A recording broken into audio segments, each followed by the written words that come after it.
Joining us now, Democratic Congresswoman Pramila Jayapal of Washington. She is a member of the House Judiciary Committee. Good evening, Congresswoman. Did you bring your popcorn? I don't know. Popcorn? Now, I'd like to know, I tweeted, I said, you know, would be hilarious if lives and livelihoods went on the line. And then, you know, folks got in my comments and said, we were already struggling. Let us laugh. So you know what? Carry on, people. Laugh if you must, but still stay focused on the real. Right. This is what struck me. I don't know if it struck you. Please put Elon Musk's tweet up about, without me, Trump would have lost the election. Dems would control the House, and the Republicans would be in a 51-49 in the Senate. I want to know how he's so specific. That's what I want folks to ask Elon Musk. Why is he so sure that Trump wouldn't have won without him? Tell us more. Well, I mean, this is about the giant egos of the president of the United States and the shadow president of the United States, the richest man in the world. And so I think he's trying to say to Trump, I own you. You wouldn't be there without me. I don't know how he's so specific, but I would just say it was hard not to get the popcorn out, I will admit. But I'm sure. The crazy thing about this fight between these two guys is that 16 million Americans are about to lose their health care. And I do think, I was talking to a Republican friend of mine who is quite prominent in this whole debate. And I said, how's it going over there? And he said, oh, this is really tough for us. This is really tough. And I realized something. Many of these Republicans, a whole bunch of them, did not do what they did because they thought it was the right thing for their constituents, right? They didn't vote for the bill because they thought it was good for their constituents. They voted for the bill because they were afraid of Donald Trump endorsing a challenger, and they were afraid of Elon Musk putting money in against them. Now they got to choose between Donald Trump endorsing a challenger and Elon Musk putting money in against them. Maybe this is an opportunity for them to actually do what is good for their constituents and vote the bill down and know that people are actually going to thank them for that. That's my hope. Well, you know, hope springs eternal, like a whole lot of things, weeds, etc.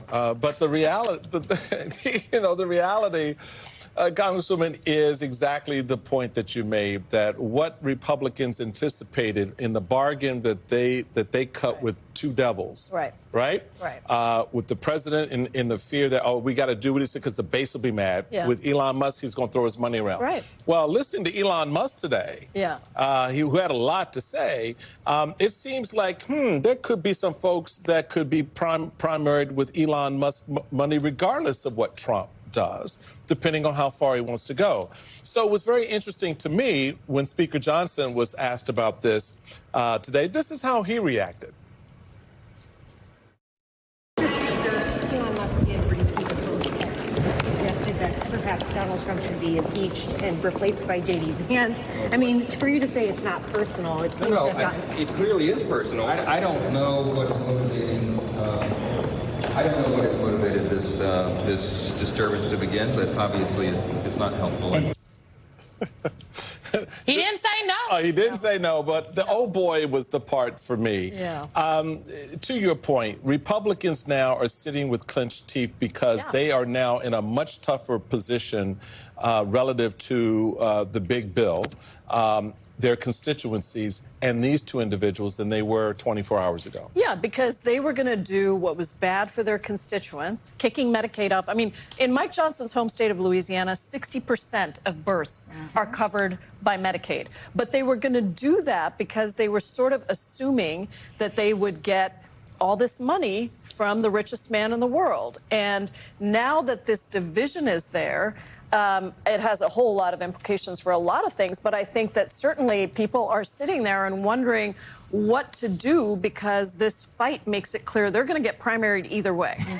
And either they're going to vote, against the bill, the big bad betrayal bill, they're going to vote against it, and then Trump's going to come after them, or they're going to vote, if they vote against it. See, I have to think about this too. If they vote against it, then Trump is going to come out. But if they vote for it, then Elon Musk is going to spend money against them. Well, Elon Musk said, put your money on him. Alicia, that's what he tells the people. He said, he replied to Laura Loomer on his social media site, and he said, consider this, and I'm paraphrasing, but Donald Trump will be around for 3.5 years. Elon Musk said he'll be around for 40 plus.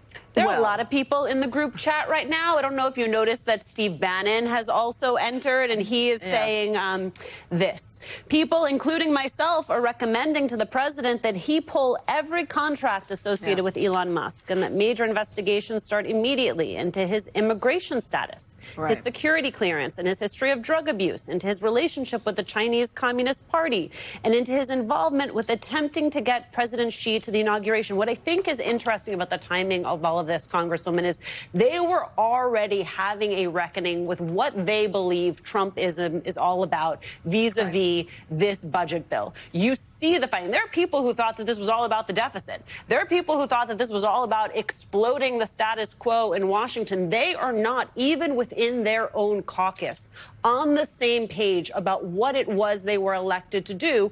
Steve Bannon would tell you that he represents the populist wing of the Trump base. The fact that he is capitalizing on this moment with Musk, to me, is an echo of what we are already seeing in the budget bill fight. No, that's exactly right. I mean, look, they haven't known. Just look at the fact that they barely got this thing through. OK, it was one vote. That's how they got it through. And so I think it is really important for us to understand that during that whole time on the Budget Committee, on every committee that I sat on, the argument was always about the fact that it was going to explode the deficit. I mean, over and over again. Thomas Massie has been extremely consistent. He has been clear from the very beginning. But most of them were like, well, it's not really exploding the deficit. Well, and I also think many of them thought that the Senate would fix it and send it back. And now this whole split makes it impossible. I don't think they know what they stand for, because at the end of the day, they said a bunch of things about how they wanted to protect Medicaid and Medicare and Social Security, and then they went and cut Medicaid. They are now proposing in the Senate cutting Medicare. And there was a $500 billion cut to Medicare that would have come about, that will come about because of this bill. So I think that they are struggling with the fact that they don't know why they were voted in. If you're not voted in to protect the health care, the nutrition, the the rights of your constituents, then what are you there for? You're just following whichever wealthy guy bully is gonna give you the most money. To Simone's tweet about the impact that this relationship between these two men has already had on the American people. Yeah. You have the president announcing a travel ban on 12 countries and partial restrictions for 7 others today.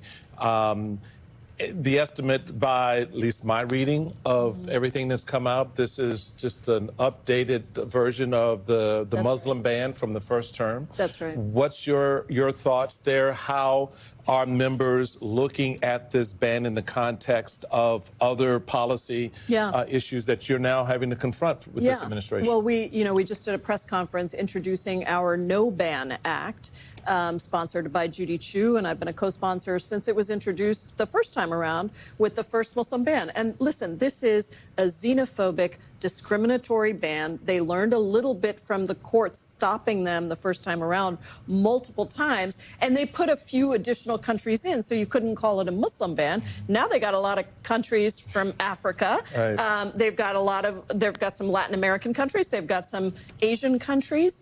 But the fact is that you can't just do a total ban on all the people of a country because you don't like that government or you don't like the structure of that government.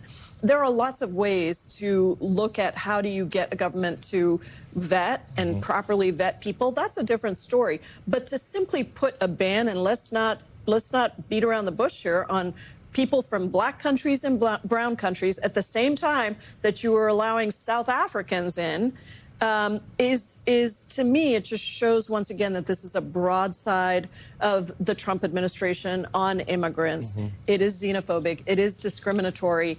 And it's really detrimental to national security, because look at Afghanistan. I mean, this travel ban applies to people from Afghanistan. Yeah. Yes, okay? And it has an exemption for people who helped us, but not their families. Exactly. It has an exemption for people who already have a special immigrant visa or an SIV, but not their families. And it doesn't have any exemption for all the people who are pending, who helped us in Afghanistan.